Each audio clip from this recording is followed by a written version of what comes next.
یو ځل یو یهودنه هغه راله حضرت عایشه رضی الله تعالی عنها کره یهودي او زنانه یو جنۍ هغه راله نو هغې دا امتحان کو چې نبی کریم صلی الله علیه وسلم سخي دی که هارون علیه السلام هغه د هارون علیه السلام په نسل کې وه نو د هارون علیه السلام سخاوت هغه چې دی نو ډېر هغه مشهور نو هغې امتحان هغه کو نو حضرت عایشه رضی الله تعالی عنها ته یې ووایي چې نبی کریم صلی الله علیه وسلم ته ووایه چې دا خپل څادر دا مال چې دی نو هغه راکړي زما ضرورت دی دا څادر مال راکړي نبی کریم صلی الله علیه وسلم ته چې حضرت عایشه ووایي چې دا یهودنه راغله او دا وی چې نبی علیہ السلام ته ووایه چې زما دې څادر ته دې ته ضرورت دی او دا څادر دا مال دې راکړي نبی علیہ السلام خپل هغه څادر هغه هغې له ورکړ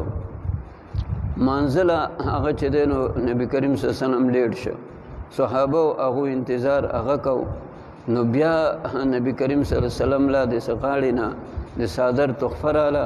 نو نبی علیہ السلام هغه ووته او هغو له هغه مونځ ورکړه نو د هغه څادر د وجې نه چې اوس نبی علیہ السلام سره خو بل څادر نه او دغه د عربو دغه لباس و لنګ به او بل به چې دی نو څادر و دا د هغو لباس و کمیز پرتوب دا خو د هغو لباس نه و نو دې وجې نه دغه شان خو نبی علیہ السلام چې لنګ یي او نور چې دی نو بره نه هغه بربنډي نو داسې خو نبی علیہ السلام نه مونځ لته نه بار وته نو بیا د الله د طرف نه څه عنایت چې دی نو وشو او یو تحفه چې دی نو راله نو هغه امتحان چې دی نو کو نو هغه پوه شوه چې د هارون علیه السلام د هغه نه نبی کریم صلی الله علیه وسلم هغه زیات چې دی نو هغه سخي دی ځکه دا یې ونه وي چې زما بل څادر نشته او زه به مونځ څنګه کوم اوس د مانځه د هغه ټیم دی